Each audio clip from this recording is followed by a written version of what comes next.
That Revanth రెడ్డికి తొండ దోషం. నిజంగా ప్రామిస్ చెప్తున్నది, రియల్గా చెప్తున్నా. తొండ దోషం ఉన్నది అటు నాకు. ఈ దోషాలు చాలా రకాలు ఉంటాయి కదా. ఈ తొండ దోషం ఎట్లా వచ్చిందని నేను మళ్ళీ అడిగితాను. ఏం చెప్పినట్టే ఏం లేదు, ఒక రోజున తొండలన్నీ కలిసి సమావేశం పెట్టుకున్నాయట. ఇక తొండలు అంటే మీకు ఎట్లుంటాయి, అవి ఏడబెట్టుకుంటాయి. ఈ గోడలు ఆడ పాత గోడలు ఉన్నా ఏ గోడలు ఉన్నా పాక్కుంటా పోయి మొత్తం గుండ్ల మీద ఈ గోడలు ఎక్కినాయట. ఎందుకంటే ఈ గోడలు ఇక ఏడ మంచి గోడ ఉంటే నాకు అనిపోయినాయి. అవి అన్ని పోయి గోడల మీద సమావేశం పెట్టుకున్న తొండలని. ఈ తొండలన్నీ ఒక్క బందుకు సమావేశం పెట్టుకొని మాట్లాడుతుండగా ఇంకొక తొండ వచ్చి పెద్దగా కనబడి ఇట్లా గోడకే నిక్కుతున్నాడు. అటు తొండలు గోడకి ఏం చేస్తాయి, అవి చేసే పని ఇట్లా అంటా ఉంటే ఈయన కూడా ఇట్లా దుంకాలనా వద్దా అని చెప్పేసి ఇటు ప్రయత్నం చేస్తుంటే ఆ తొండలు ఏమనుకున్నాయి, అమ్మ మనం చిన్నగా ఉన్నాం కానీ ఇంకొక పెద్ద తొండ వచ్చినట్టున్నది, ఇది ఎక్కడిరా మన రాజ్యంలోకి వచ్చినాయి అని చెప్పి తొండలన్నీ ఉరికేసినాయి అటు ఒకటేసారి.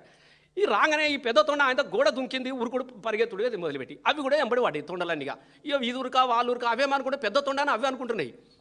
మన ఆయనకు తెలియదు ఈ రేవంత్ రెడ్డి సార్ అని తెలియదు, వాటికేం తెలుసు ముఖ్యమంత్రి అది. ఈ తొండను చూసి అవి తొండలన్నీ వెనకబడితే పోతా ఆయన పాపం ఎంత దూరం ఉరుకుతాడు దొరకబట్టుకున్నాయి. అవి ఓ గుండె మీద కూర్చుని పెట్టినాయి.